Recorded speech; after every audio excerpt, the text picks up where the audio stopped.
The plane had just touched down in London, and Jake and Lily bounced with excitement as they stepped into the cool morning air.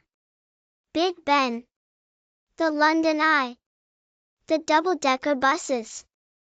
Jake listed all the things he was ready to see.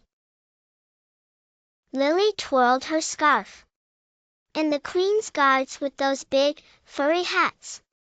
Their dad, Liam, grinned. "All right, team, let's make this the best London adventure ever." "Everyone keep close," Sophia warned, her brown hair swishing as she adjusted her bag. "We don't want anyone getting lost." They made their way to Trafalgar Square, surrounded by pigeons and statues. Jake was fascinated by the lion statues and climbed one while Liam took pictures. "Jake, get down before you," Sophia started, but it was too late. Jake toppled into a group of tourists. "I'm okay," he called out, waving, but Sophia gave him a pointed look that said behave. The great disappearing act at Buckingham Palace, the kids gawked at the guards standing perfectly still. "How do they not even blink?" Lily whispered, leaning close. Suddenly, Jake had an idea. "What if we pretend we're guards too?" "Bet you can't stand still like them." "Bet I can," Lily replied. Just as they began their mini competition, a double-decker bus drove past. Jake and Lily squealed. "Can we ride it, Dad?"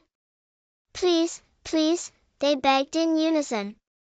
"Sure thing," Liam said. "Let's hop on." Everyone hurried to the stop, except Lily, who was still frozen in her guard pose.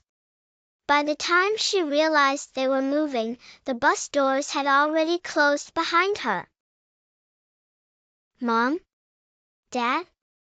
Jake?" she called out, standing helpless on the sidewalk as the red bus zoomed away. A little lost, a lot of adventure. Lily looked around, her blonde hair shining in the sunlight. "Okay, I can do this," she whispered, remembering how Sophia always said to stay calm in tricky situations. Meanwhile, on the bus, panic set in. "Lily's not here!" Jake shouted. Sophia gasped, and Liam jumped to his feet. "We'll get off at the next stop and find her." But Lily wasn't sitting still.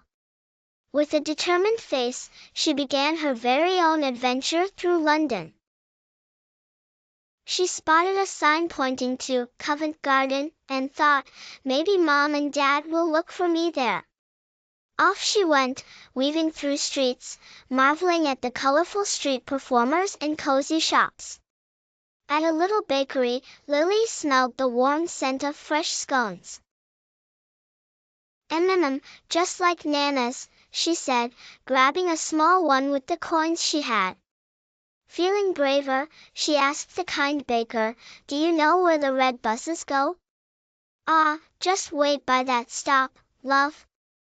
They'll come back around," the baker said kindly. The great reunion back on the bus, Liam, Sophia, and Jake jumped off at the next stop and ran back toward Buckingham Palace, hoping Lily had stayed nearby.